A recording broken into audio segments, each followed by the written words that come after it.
Olá, bem-vindos a mais um vídeo aqui no Rede Poderosa. Hoje, para mais uma tag, né? Eu gosto muito de criar tags de assuntos inusitados. A gente tem muitas tags rolando por aí pelo Booktube que eu gosto muito. Algumas mais específicas do que outras, mas eu pessoalmente gosto de pegar uns temas nada a ver com livros e transformar em temas de livros. Então hoje eu estou lançando a NeyTag, que é basicamente uma tag inspirada pela desculpa do Neymar no Instagram pra noiva, namorada, enfim, não sei, né? E aqui, faz tempo que eu li essa desculpa, isso ficou na minha cabeça e agora ele tá super na mídia, então isso tá voltando o tempo inteiro. E eu resolvi, bom, vamos, em vez de falar de Neymar, que é uma pessoa que não me interessa, uma pessoa que na minha cabeça é super estimada, vamos falar de livro, né? Vamos usar ele pra falar de alguma coisa boa, não é mesmo? Basicamente é isso que é essa tag. Então são 7 perguntinhas e eu vou recomendar 7 livros baseado nessas perguntinhas. Então vamos lá, pergunta número 1, ou questão número 1, né? Justificar o injustificável, não precisava. Um livro desnecessário. E para esse, assim, vai ser o único, de novo, né? Eu sempre trago um livro que eu não tenho em mãos, mas eu vou pedir pra Lana deixar a capa dele aqui em algum lugar, que é o Grey, os 50 Tons de Cinza pelos Olhos do Christian. Anos atrás, o Poderoso Resumão era um blog, né? Era muito mais um blog do que qualquer outra coisa, e a gente tinha uma parceria com a Intrínseca. E quando esse livro saiu, a Intrínseca me mandou. E a nossa parceria era, eu leio os livros e comento, né? Ou no Instagram, ou faço uma resenha no blog. Eu não escolhi o livro, foi a Intrínseca que mandou, e aí eu falei, bom, tá bom, né? Vou ler. Eu sei que tem muita gente lendo 50 Tons de Cinza, eu não li a trilogia original, eu sei que ela vem de uma fanfic de Crepúsculo, que é uma série que eu li quando eu era adolescente, não amei, mas eu li, assisti os filmes, enfim. Conheço pelo menos a história. E conheci um pouco 50 Tons de Cinza por causa disso. Então peguei o Grey e fui ler. E é ruim, né? É tudo que a gente esperava de ser ruim. A maior crítica que eu já vi a 50 Tons de Cinza é que o autor escreve mal. Não é que, assim, a história não é original, nada disso, porque originalidade no mundo da literatura também é muito difícil, né? Mas, assim, ela é uma escritora ruim, de verdade. Ou, pelo menos, naquela época, ela era uma escritora ruim. É uma escritora que estava no começo da carreira, e daí deu, né, explodiu e tudo mais, e me parece que ela foi pouco editada, sabe? Não tinha alguém ali falando, olha, talvez isso aqui tenha que escrever melhor, isso aqui talvez seja melhor escrito de outra forma, enfim.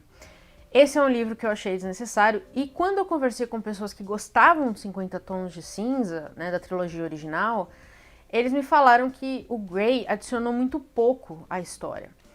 A Stephenie Meyer, a escritora de Crepúsculo, também lançou um livro do ponto de vista do Edward, que é o Midnight Sun, se eu não me engano, que foi lançado aqui já também. Mas pelo que eu vi, eu não li esse livro, mas pelo que me falaram, ele acrescenta algumas questões do ponto de vista do Edward, né? Ele dá outra dimensão para a história que a gente já conhece. O Grey não faz nada disso, muito provavelmente porque o autor é muito ruim mesmo. Então esse pra mim é um livro totalmente desnecessário. Pergunta 2. Não me imagino sem você. Um livro que você vai panfletar para sempre. E aí pra mim Hamnet. Eu vou recomendar Hamnet pra todo mundo, pra sempre, real. Esse foi um livro que, acho que foi o único livro que me fez chorar no passado, quando eu li. E da Maggie O'Farrell. Ele venceu o que ele venceu? Women's Book Prize, se eu não me engano. Women's Fiction Award, do Reino Unido. Que, aliás, o Women's Fiction tá trazendo aí uma seleção cada vez mais interessante de finalistas e vencedoras. Eu tô bem de olho nesse pessoal aí. Mas enfim, a Maggie O'Farrell já é uma autora muito conhecida. Eu tenho outros 2 livros dela. E eu li também dela o Existo, que já saiu aqui. E eu gostei do Existo, mas eu não amei. Então quando eu peguei Hamlet, eu não sabia muito bem o que esperar. Mas Hamlet é um reconto.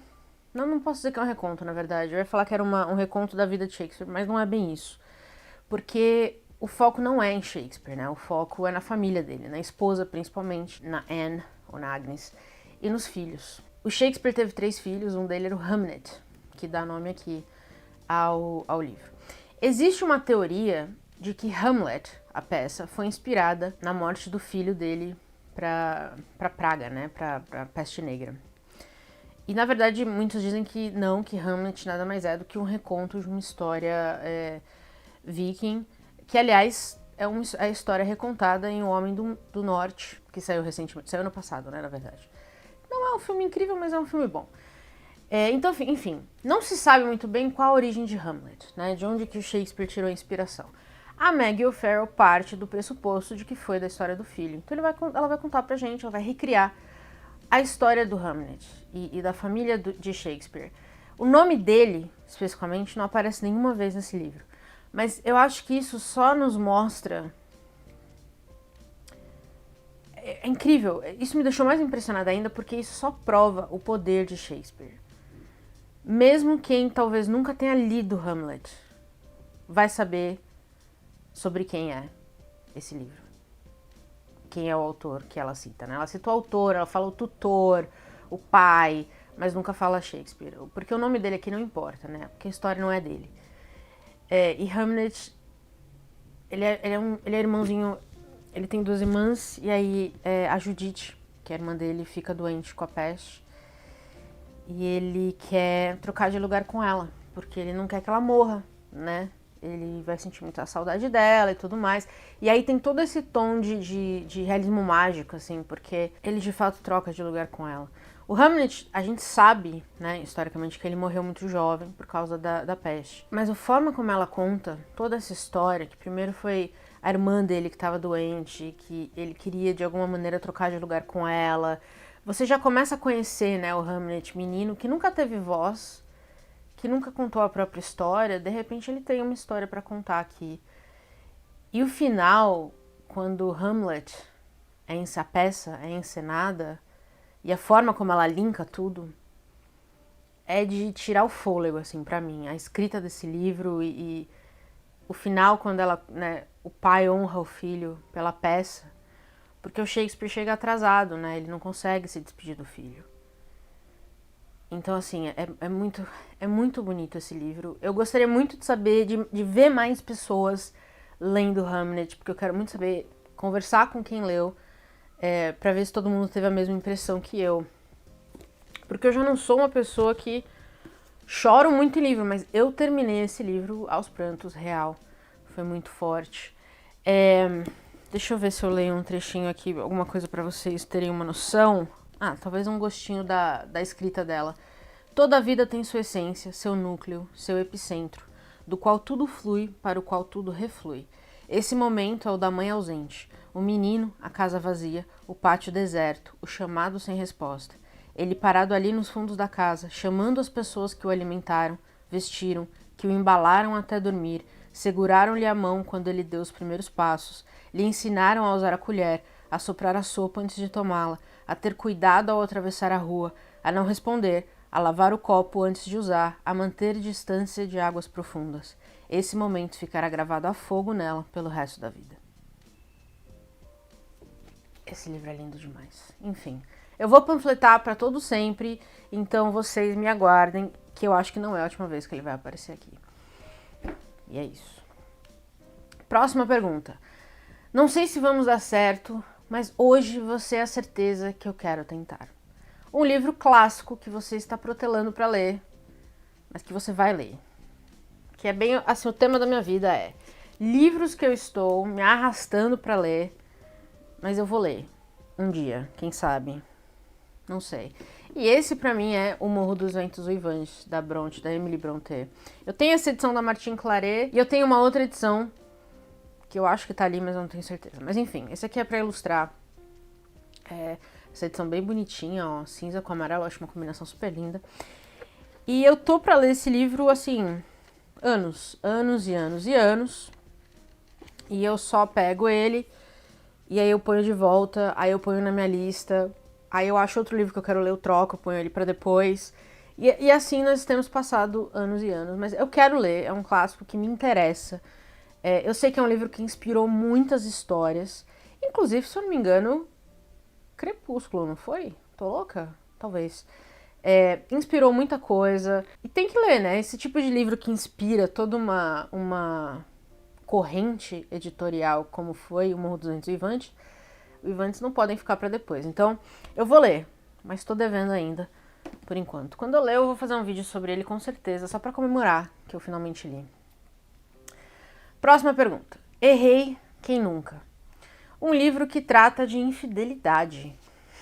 Afinal de contas, estamos falando de Neymar, né? E aí eu escolhi Madame Bovary, do Flaubert. A gente tem um episódio que a gente gravou em 2019, se eu não me engano, sobre esse livro, em que a gente responde ativamente a pergunta que esse livro levantou na sua época, né?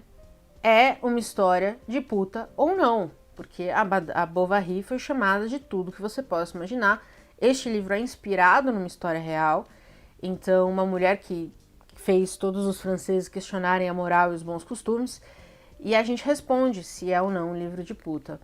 É uma ótima história, o Flaubert escreve muito bem, e Bovary criou-se ali em cima dela o que eles chamam de bovarismo, né?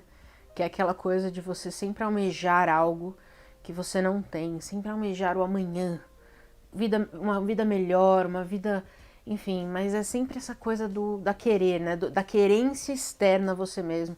E no caso da Bovary, ela não tinha muita agência pra fazer isso acontecer, né, pra ela. Mas traiu o marido. Isso aí é verdade. Imagino que ela também tenha feito um pedido de desculpas no Instagram, né? Afinal de contas, quando sai no UOL, você sabe que é notícia. Próxima pergunta. Mãe a Mãe. Um livro que trata das dificuldades na maternidade. Porque assim, não basta ser mãe ou estar grávida, você ainda tem que aturar homem, né? E alguns tipos de homem são piores do que outros. E aí eu escolhi Destransição Baby, da Torrey Peters. Esse é um livro que vai falar sobre um aspecto diferente da maternidade.